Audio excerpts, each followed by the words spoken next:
Hello, my name is Martin and I'm one of the welfare advisors at the Advice and Counselling Service at Queen Mary, University of London. Welcome to this workshop on applying for immigration permission for your studies at Queen Mary. What I'm going to do is I'm going to start with a short presentation about applying for immigration permission for your studies at Queen Mary. And then I will go on to start answering any questions that you might have about the process. So just to explain about how to ask questions while the workshop is going on your screen, you should have a tool to ask questions. Let me just bring up the screen. So it probably looks like this on your screen. You should see an Ask a New Question button here, and you can see questions that other people have already asked here as well. So if you wanted to ask a question while I'm talking, you can click on the Ask New Question, type in the question, for example.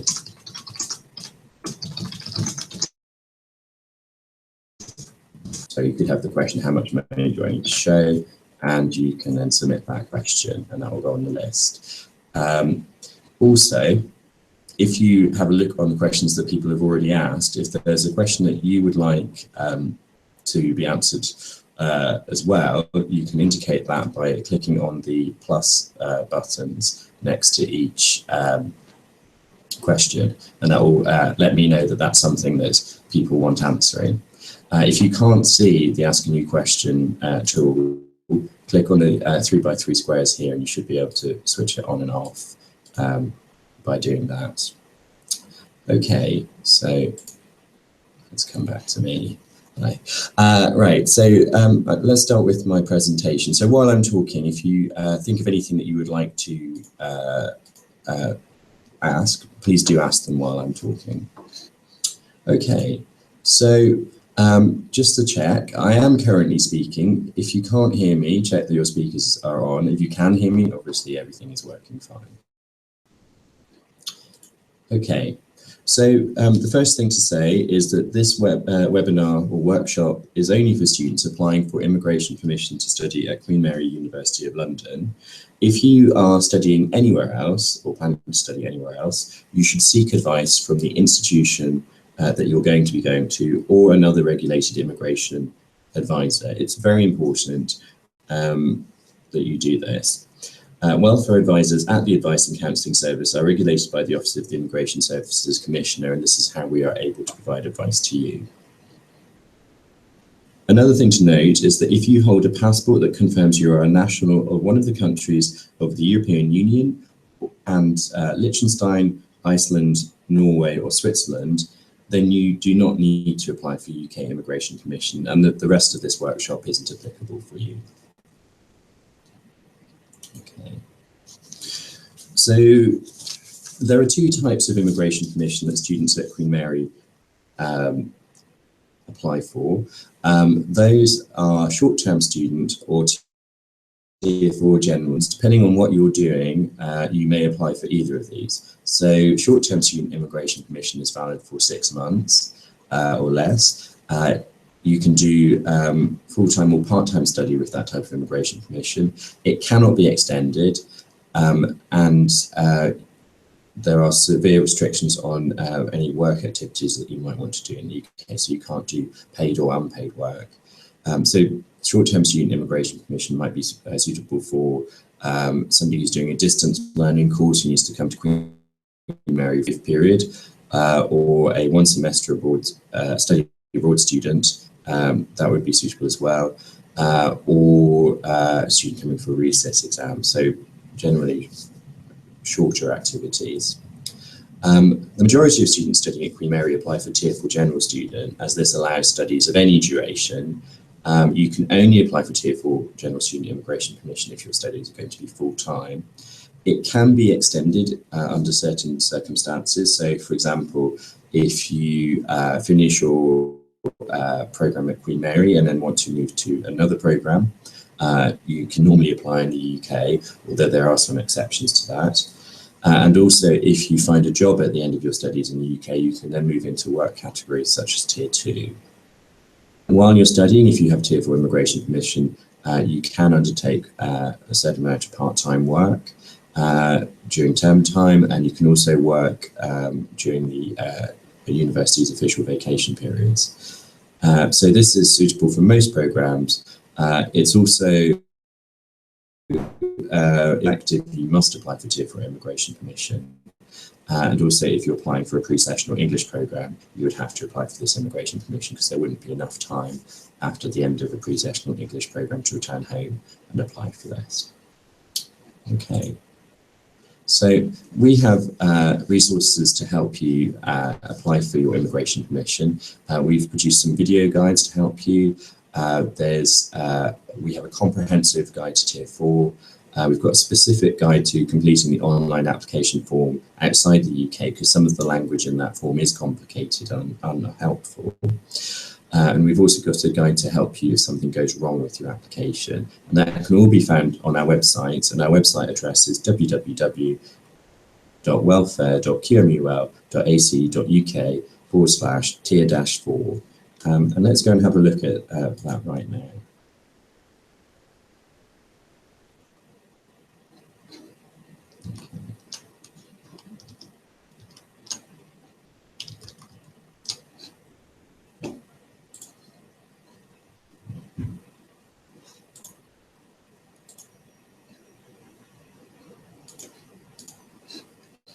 So this is our website.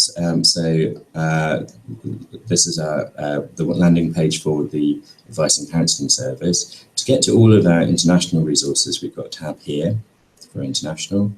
Then for immigration, click immigration. And for we have two guides on this page, well, two resources on this page. We've got a guide called What Immigration Permission Do I Need to Study at Queen Mary? And that's a useful guide if you're not sure if you need Tier 4 or short-term student immigration permission, or if you might be exempt from UK immigration control. So if you've got questions about that, that's a really helpful guide. But I'm going to have a focus on our Tier 4 guidance, which can be found here. So this page details all of our Tier 4 guidance. So we have a number of videos, and they're arranged in playlists. So we've got some videos to help you if you're applying inside the UK, and we've got some videos to help you if you're applying outside the UK. We have this detailed advice guide here, which has lots of information about applying for Tier 4 General Student Immigration Permission. And there's some really useful things in this guide. So, for example, there's the section on how much money you need to show. And there's also a really useful application checklist. So before you submit your immigration application, it's useful to work through this. And it first of all splits into applications made inside the UK, applications made outside the UK, and then there's some information that applies to all applicants. So I'd recommend looking at that. Also on this page is our guides to completing the Visa for UK online form, which is this one. And this goes through the process in a lot of detail. Each question in the form, well, for some sections of the form, we actually answer what you need to put in for each question. So, for example, where the question says give your Tier 4 sponsor license number, our guidance says write our sponsor license number as it is there. Okay. All right. And the final thing that's useful on this page is we have a specific guide to help you if things go wrong. Oh, there we go. So if your application is refused, or that you have a problem, or you're going to be arriving late, this is the guide to look at. Okay.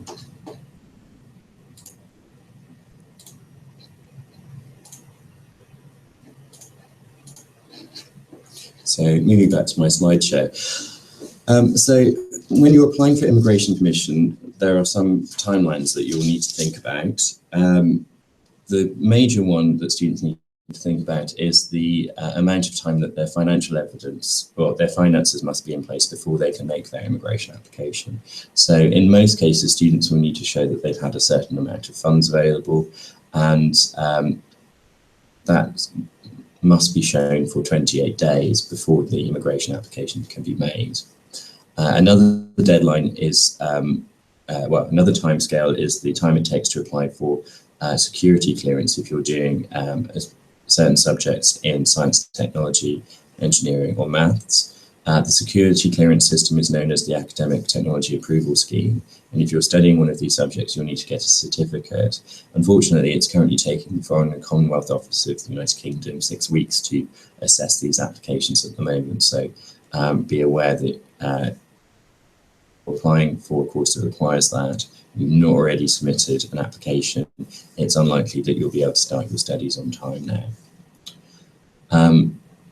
Once you have your offer of your place at Queen Mary, you'll be invited to submit an application for a CAS, or Confirmation of Acceptance for Studies. This is the reference number from Queen Mary that you need in order to apply for your Tier 4 immigration permission. And this process can take around about a week. It depends on the complexity of your circumstances, so whether you've had previous study or not, and also how quickly you are able to confirm the details in your CAS statement. Once you have everything ready and have made your immigration application, the UK service standard for this type of application is 3 weeks if you make your application outside of the UK. There's still time to make an immigration application at the moment. However, we're starting to get into the time frames where it's going to be too late to make an application and have it decided in 3 weeks and arrive on time. So you may want to start looking at whether there is a priority service in your country. In some cases, you may be able to pay more money in order to have your application decided more quickly. Other things that you should think about is when you will be able to get your certificates and transcripts. So if you've been given an offer on the basis of your A-levels or degree that you've studied elsewhere, that you will need to show those in your immigration application. And then finally, you will need to factor in some time to travel to the UK. At Queen Mary, the start of term for this September is the 19th of September. That's the beginning of the welcome week. It is important that you try and arrive for the 19th of September because there will be all sorts of activities to welcome you to Queen Mary, help you understand the systems, get you registered, and also provide you inductions on how to use things like the library. Your program, your school will normally want to give you an induction about how your school works, and it is really important that you attend the week beginning the 19th because it can, if you don't, you will be disadvantaged when it comes to starting your learning. Okay. If you haven't looked at any of our guidance already, there's one thing that you really should look at, which is our video guide, which explains how much money you need to show and what documents you need to provide. So if you've not watched this, after the workshop, I recommend that you do go and have a look at that video because it will help you avoid many of the problems that students have when making an application. And the most common reason why we see students have their applications refused is because they've made a mistake when it comes to providing their financial evidence. And that's the vast majority of problems. So watch that video, check that your documents will meet the requirements as explained in that video. Okay, so that's my short presentation. What I'm going to do now is start working through the questions that you've submitted. While I am talking and answering other questions, if you do think of something else that's come to your mind, please do ask the questions. I'm sure other students who are watching the webinar or the workshop will find your questions useful as well. Okay. All right. So I'm going to start with the question from Mohammed. Mohammed says, when is the latest date by which I should enter the UK for my taught postgraduate course? So as I explained, it is really important that you do try and arrive for the week beginning the 19th of September because that's when we will be doing all of the inductions. You should check with your school. Some schools do activities even before the 19th, so do check whether they expect you to be here any earlier. If you're going to be late, you really need to contact your academic school at Queen Mary to find out whether they will accept you if you are late. So they will have to tell you whether it's okay or not. Teaching begins on the 26th of September, so that it would be really unfortunate if you did arrive later than that, because you will be missing lectures. On your CAS, it will probably say the latest date of enrolment is the 7th of October, but as I said, really before you even start thinking about being late, do contact your academic school at Queen Mary just to find out if they will allow you to arrive late.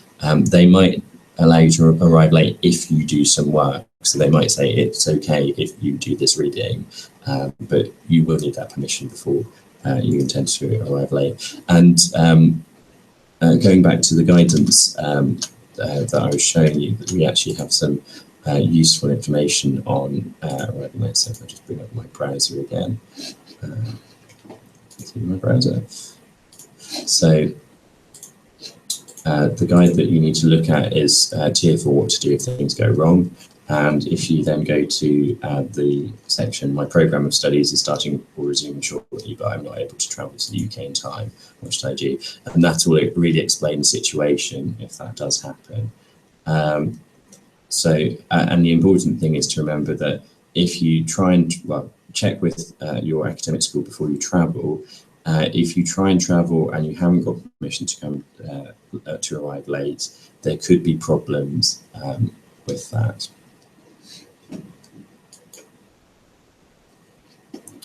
Okay. I'm just going to clean up some of the questions. And I can see Vicky Duvers asked 3 questions, so I'll go through those shortly. Okay. Or more than 3 questions. Okay, so the first question on my list from Vicky says, part of my funds come from a loan from a public entity that issues loans for education. In the manual, it says it's okay to present a letter from them as evidence. Do you have a list of approved entities for countries to be sure this letter will be accepted? Unfortunately, there isn't a list like that. The requirements are that your sponsor is one of those entities that are listed, or types of entities that are listed in the guidance. So if we have a look at our Tier 4 guide. So let me bring that out my browser. So this is this guide. And let's have a look at the section, how much money do I need to show? And we have the list of official financial sponsors here. So they can be the British government, the government in your home country, the British Council, an international organisation, an international company, and by international company, we understand that to mean a company which has a trading presence in more than one country, a university, or an independent school. And if it's not any of those, unfortunately, you won't be able to use them to certify that you've got official sponsorship. Okay.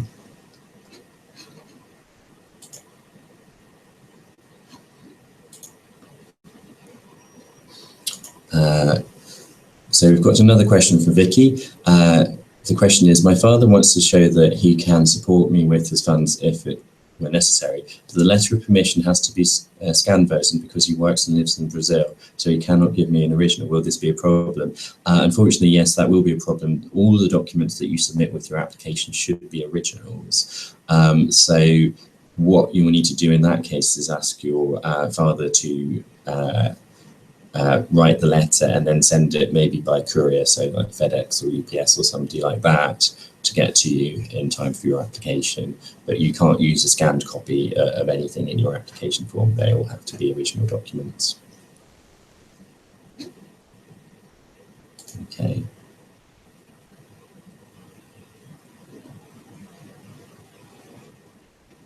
So next question from Vicky is, I have secured a place for myself in Sheeran House. That is not a hall at Queen Mary, but I was offered a place in their house due to the housing system of the university. Can I use the deposit on my housing to support my visa application?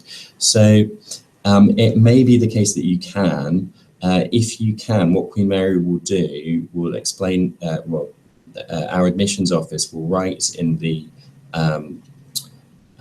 on your CAS statement that you have paid fees for accommodation.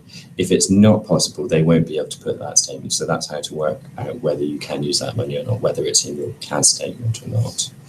Okay, and if, for example, your CAS was issued before you paid money for your housing, then you should contact the admissions office because they can update that information in your CAS statement. Okay. Okay, right.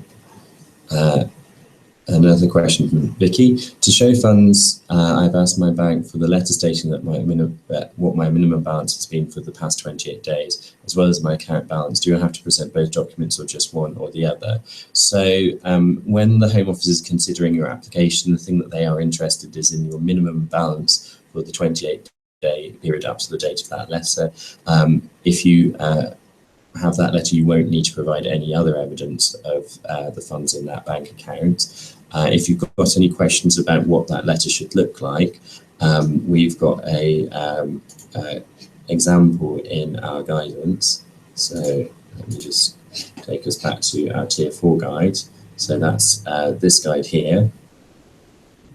And in our guide at Appendix 3, on page 54, there's a sample letter here which you can use. And as long as the wording exactly mirrors that letter, then your application, but it should be suitable for your application.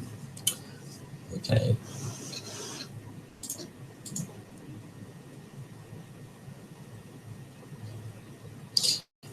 So here's another question. From Vicky. I live in Costa Rica, so some of my documents are in Spanish. I've taken them to an official translator. However, I was wondering if I should also take them to the Ministry of Foreign Affairs so that they can certify them. There's no requirement that translations are certified. You need to provide the original document and your translation. If the Home Office have any concerns about your translation, they will obviously use their own translator if there's a problem. That's unlikely, but no, you don't need to take them to the Ministry of Foreign Affairs to get them certified as well. Okay. So the next question is from Gulnara, and she says, I'm a new student at Queen Mary. How can I apply for my CAS? I already can enter the MySys system. In the guide, it's written that for new student, it is fee-free. Is that right? So if your offer is unconditional, you should be able, through MySys, to apply for your CAS. You should see an option on the menu system on the left-hand side to allow you to do that. If you can't do that, the best thing to do would be to contact the Student Inquiry Centre at Queen Mary. It may be that there's a problem with your records that needs to be changed, so they can fix that for you. A new student, this is your first CAS, you shouldn't need to pay anything. So it should be free. If you have to apply for another CAS, you may be asked to pay for it. Okay.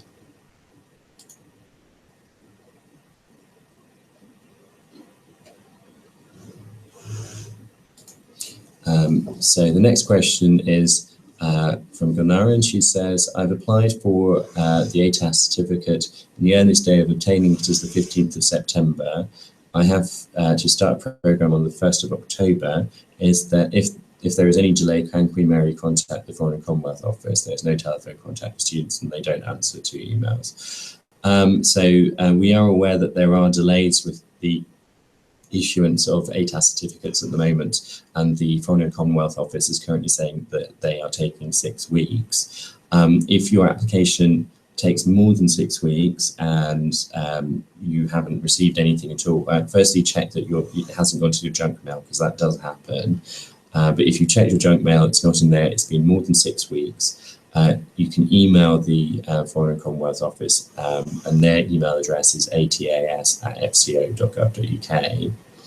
And if you've done that, and if you've not received a response within maybe 5 days of that, contact the Advice and Counselling Service, and we will follow that up at that point. Unfortunately, we can't get involved any earlier than that. I'm presuming that Glenara is undertaking a PhD because of the start date of the 1st of October. You might want to check if you can actually extend, defer the start of your course maybe to the 1st of November if you're not able to obtain an ATAS certificate in time to start on the 1st of October. So unfortunately, we are aware of those delays, and there's not a lot that can be done about that. We know that the team that deals with those applications has got a backlog, and they are taking their time. Okay. Right, so that's all of the questions that have been asked so far. I'm going to take a short break now because I've been talking continuously for half an hour. I'm going to come back at 2:10. If you have any more questions in the meantime, please use the Ask a Question tool, and I will start answering those questions when I return. Okay.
Okay, so I'm back from my short break, and let's have a look and see what questions we've got.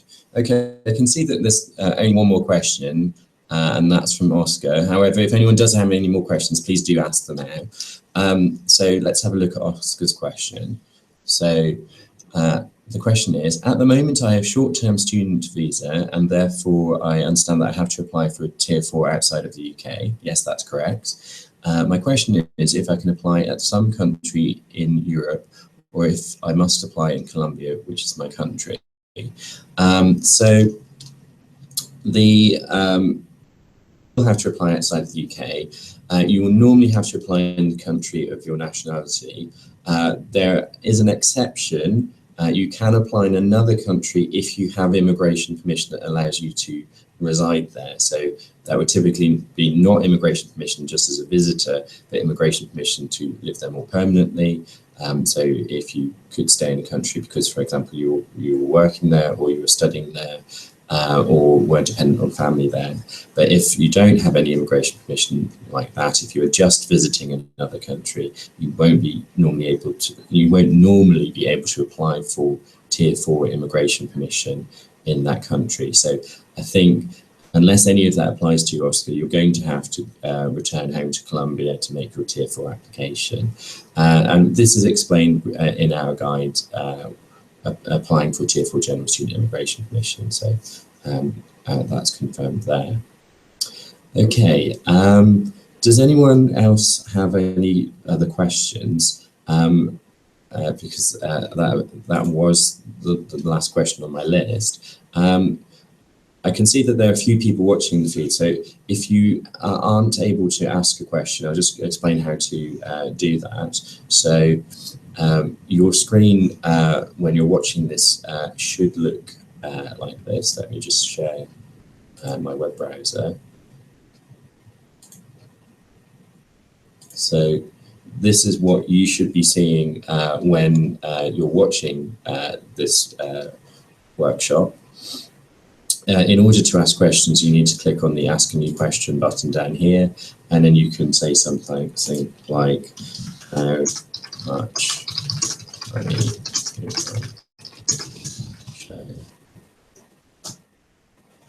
and that will come up on the question list like that. And if somebody asks a question that you want answering, you can click on the plus button to increase the priority of that question.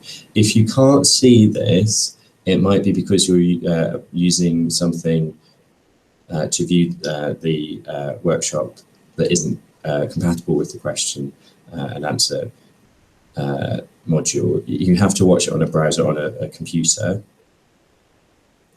So that might be one of the reasons why you might not be able to see this. The other thing is that you must be logged into Google in order to ask questions, and that's so that we don't, so that people can't ask spam questions to the system. So if you can't do either of those things, that might be why. Okay.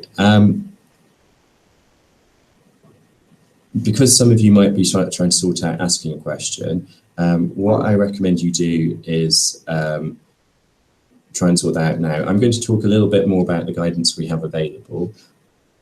So come back to me.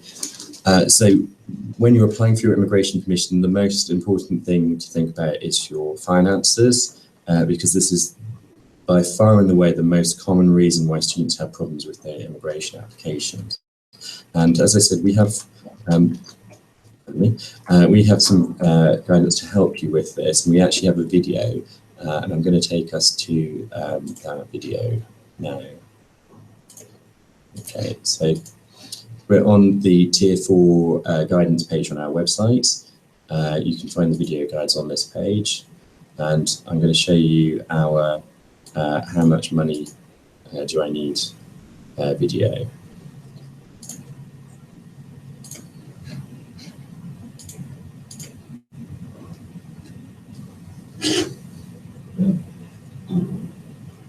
Prior to the 12th of November 2015, students who had previously studied in the UK would sometimes show less money for maintenance. From the 12th of November 2015, there will be no special provision for students who have previously studied in the UK. The amount of money you will need to show per month for maintenance is also changing. From the 12th of November 2015, you will need to show that you have at least £1,265 per month available for your maintenance for the first 9 months of your studies. Most students at QMUL will be studying for at least 9 months. At £1,265 per month, a student studying for 9 months or more will need to show that they have at least £11,385 available for maintenance. You will then need to add the amount of maintenance to the outstanding tuition fees for the first or next year of your course as stated on your CAS statement. If you are living in QMUL halls of residence, you can deduct the accommodation fee you have paid up to a maximum of £1,265. If you are living anywhere else, you cannot deduct fees paid for your accommodation. What documents do I need to show? Most students show a bank statement. If you are using a bank statement, it must have the following features: your bank's name and logo. It must show the date of the statement. It must show your name and the account number. It must show that you've held the required funds continuously for the 28-day period up to the closing balance of the statement. When you submit your immigration application, the date of the closing balance must not be more than 31 days ago. In some cases, you may be able to submit your supporting documents, including your bank statement, after you submit your immigration application. However, the Home Office will not consider any money you have held after the date you submitted your application. If you are using bank statements from one or both of your parents, then you will also need to provide your birth certificate proving that they are your parents and a letter from them confirming that they give consent for you to use their funds. For more information, including other documents you can use and worked examples, please see our guide.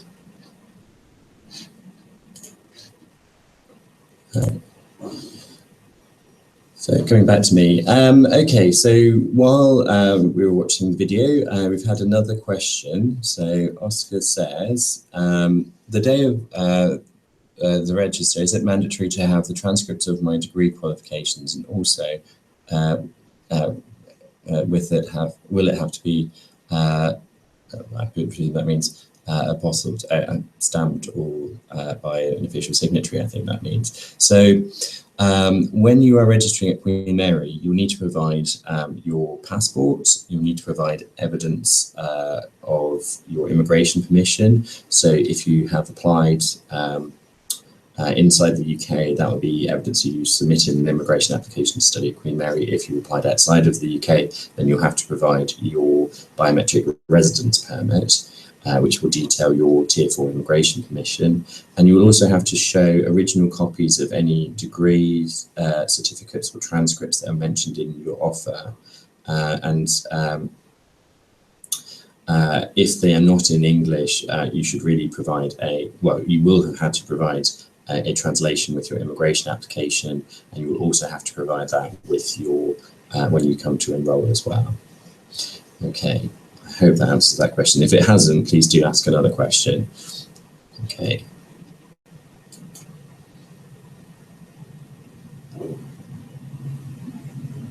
Right, so that was the last question.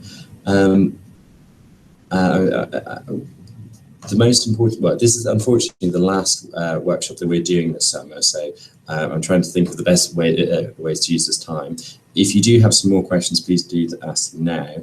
I'm going to show you around our guidance one more time, just to give people who want to ask more questions a chance to ask those questions. Let me just share my browser. So this is the Advice and Counselling Service homepage. We've got lots of useful information on a wide range of issues, including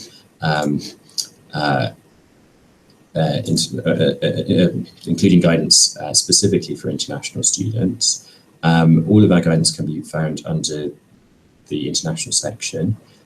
There's lots of useful materials to help you do things like budgeting for your studies. So before you're starting your studies, you should obviously prepare a budget to make sure that you've got all of the funds in place. So we've got a guide to budgeting for the cost of living in London.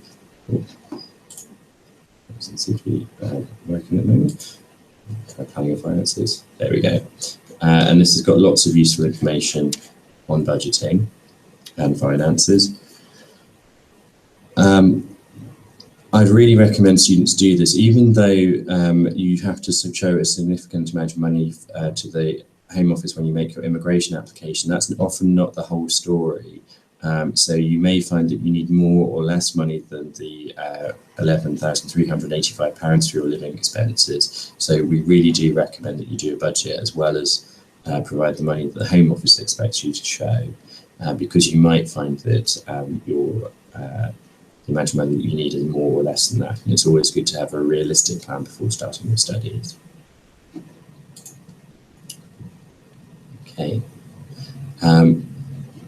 The majority of questions that we have will be around immigration. So this is the most used section of our website. And just to reiterate the guidance that's available, if you're not sure what type of immigration to apply for, so if you are thinking about if you are, for example, coming for a one-semester study abroad program, do you have a look at our guide, What Immigration Permission Do I Need for My Studies? And this has lots of useful information about the two main types of immigration permission. So that's short-term student or Tier 4 general student. And you can see there's a comparison table that compares the features of both. Also, if you are not sure if you need UK immigration permission, this is a really helpful guide because it does explain who is exempt from immigration permission, so those European and Swiss nationals. Also, if you're the family member of one of those nationals, you might be exempt from UK immigration control. There's also an explanation of who must always apply for UK immigration permission and who might be able to apply on entry in some cases. There's also information for those who already have immigration permission to study in the UK. So if you are thinking about, so for example, if you're already in the UK, for example, you're here as the dependent of somebody who is working or studying in the UK, there's some useful information that you should read about studying at Queen Mary with permission as a dependent. So I'd recommend that you do read that part of the guide. So that would be important. So going back to our website, so that's the main immigration page. There's quite a lot of resources on that page. There's also, I imagine that the majority of students will be concerned about applying for Tier 4 immigration permission, and all of our Tier 4 guidance can be found on this page. And that's where you can find our resources such as our video guides. We've got two sets of video guidance. So there's one for applying inside the UK and there's one for applying outside the UK. The video guides are split into subsections, so you can see this as a playlist. You can go to the one that's most useful for you. The applying outside the UK guide is slightly longer than the one inside the UK. We also have a comprehensive Tier 4 guide, which shows you our guidance well, this is our comprehensive guide. It answers almost all questions that students ask us about Tier 4. So you can see it is quite a long guide. You're not expected to read the whole thing, but it does contain useful information for all aspects of your application for Tier 4 immigration permission, including worked examples for finances. Okay, and the other really key bit of guidance if you're applying outside of the UK is our guide to completing the visa application form. As I said before, some of the questions in the application form for applying outside the UK are not helpfully written. So what we've done is we've considered what the question is actually trying to get at, and in most cases we actually explain exactly what to write in each field in the application form. So for example, under the Tier 4 student section, for quite a few questions, we write exactly what you need to write in your form. Okay, I can see that we've got one more question from Oscar. So Oscar says, which is the best allocation for the maintenance? So I'm not entirely sure what Oscar's asking about here, but as explained in the video that I showed earlier, and you can watch that on our website if you missed that, most students at Queen Mary will normally need to show £11,385 for maintenance. You'll normally need to show that in a bank account in your name or possibly your parents' name. The money will need to have been in that account for 28 days. The bank account will have to have a number of features. If you have a look at that video is really good because it explains exactly what features you need.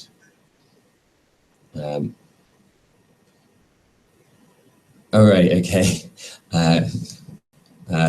Yeah, so Oscar's got back to me and said, I understand that you have to allocate the maintenance in different concepts, so accommodation, food, etc. in the application form. So would you recommend any percentage? No, I don't think that's right. The Visa for UK application form only asks about tuition fees and maintenance. It doesn't get into the detail of what that maintenance is. So the maintenance they are looking for is that you've got £11,385 and it's been in your account for 28 days before you apply. So that's really what they mean by maintenance. It would be a good idea to create a budget, but that's more for your benefit than anyone else's. The immigration officer or the entry clearance officer who looks at your application is not going to be interested in how you plan to spend your maintenance. They are only interested in seeing that you have that money available to you when you make your application. I hope that answers that question. But yes, if you're concerned about that, do have a look at the guides to completing the Visa for UK application form that I just mentioned, because we do explain in there exactly how to express your fees and your and the money that you need to show. Okay. All right. Okay, I'm going to take another short break because I'm aware that this is the last session that we're running. So I do want to give everybody as much chance as possible to ask any questions. If you do have any more questions, please do ask them now, because there won't be another one of these sessions next week. Oh, we have another question.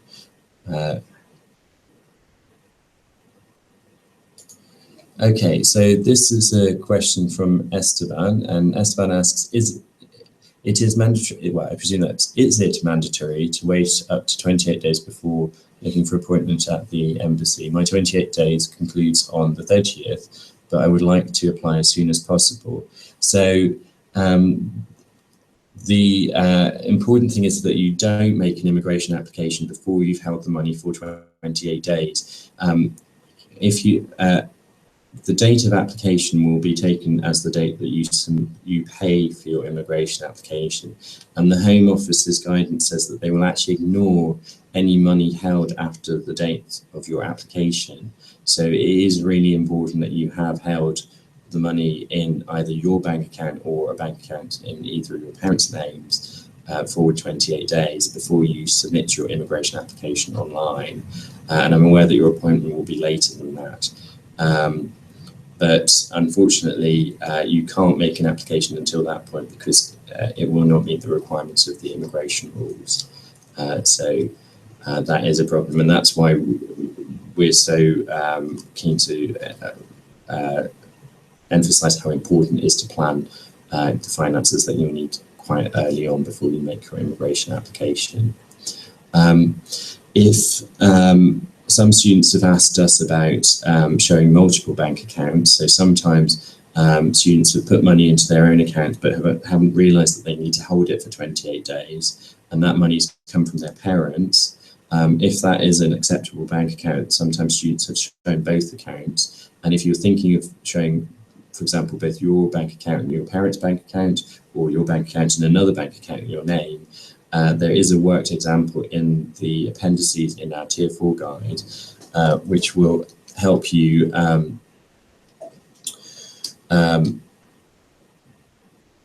show money held in two accounts. So if you go to our website, so let me show you that.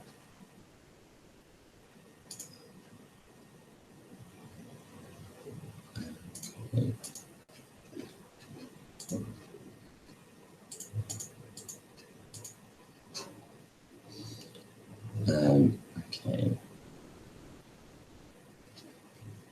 And go to, just bear with me. Yeah, here's our guide applying for Tier 4 General Student Immigration Commission. You can see in the appendices here, we've got a worked example showing funds in multiple bank accounts.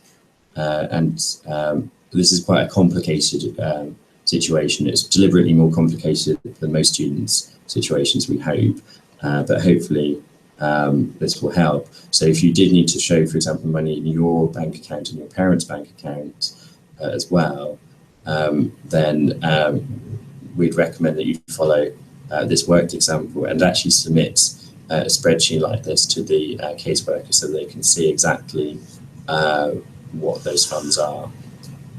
I hope that answers that question. Okay. Again, if it hasn't, please do ask a further question if you feel it needs further clarification. Okay.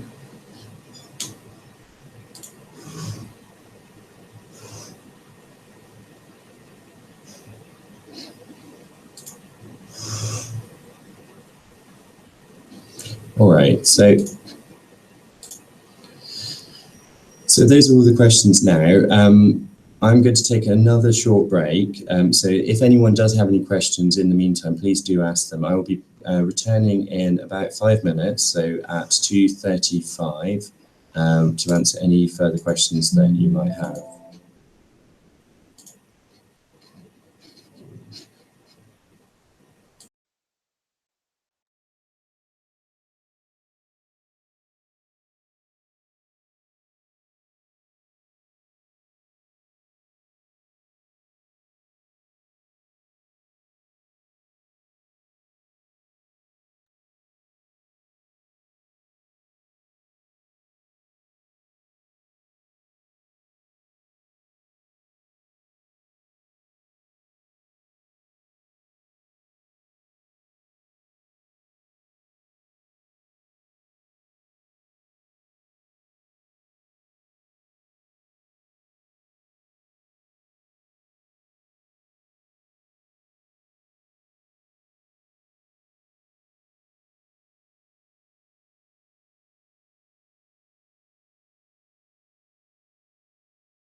Okay, so it looks like there are no more questions, so I'm going to end the, oh, just in time.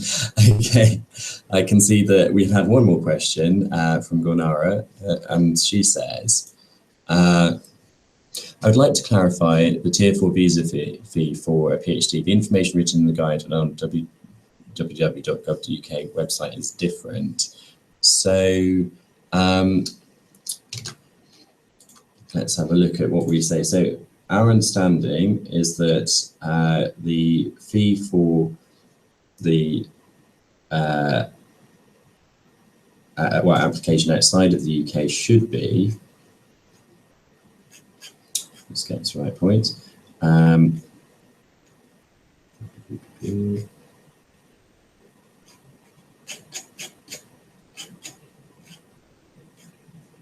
So yes, the fee for applying outside the UK should be the equivalent of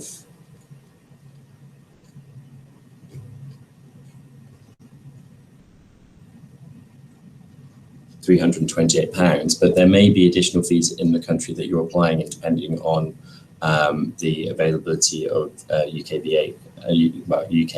visa application centres, and also if you require any special services like further an expedited application. Let me just check with the gov.uk website, see if there is a discrepancy.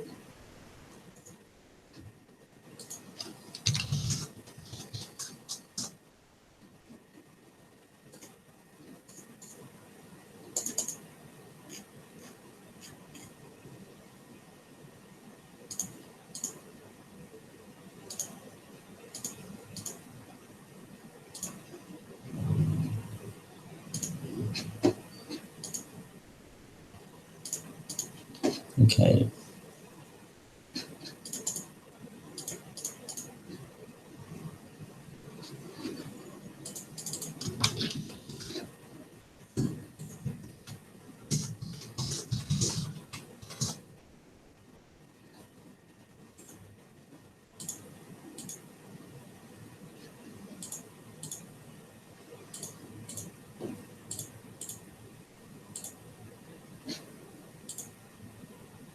Yeah, so just to sort of like show you how you can check the visa fee. So let me share my browser. So on the UK government website, so that's gov.uk/visa-fees, there's a tool to check the visa fee. So you can go for the USA, study, points-based system Tier 4, show all. So we can see that the fee for a points-based system Tier 4 application in the United States is $446, which is approximately the £328 that we list in our guide. Okay. So that does appear to be right. Okay.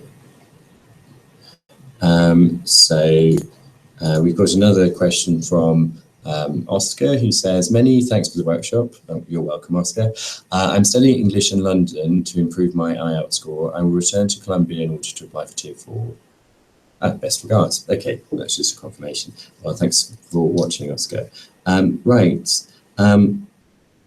As we seem to be running out of questions now, I'm going to bring the session to a close. Thank you very much for attending and asking your questions. The questions are really what makes the workshop useful. We won't have another one of these sessions before the start term in September, but if you do have further questions or need further help with your application, the best place to start is looking at our website. Do use our guide, so the Tier 4 guide, the what to do if things go wrong guide. Do check the videos when you're checking that your documents meet all of the requirements. Throughout the summer, we will also be providing updates via our Twitter and Facebook feeds, so do refer to those. Also, If you do have any problems, you can contact the service through our website, or you can phone us during our opening hours. Sometimes you might get the voicemail system if you do call us, and that might be because our staff here are already answering questions at our counter in person. But if you do need to contact us, leave a message or use the email system to contact us. And finally, good luck with your applications. I hope you travel safely to the UK and that we see you in September. All right, thank you very much.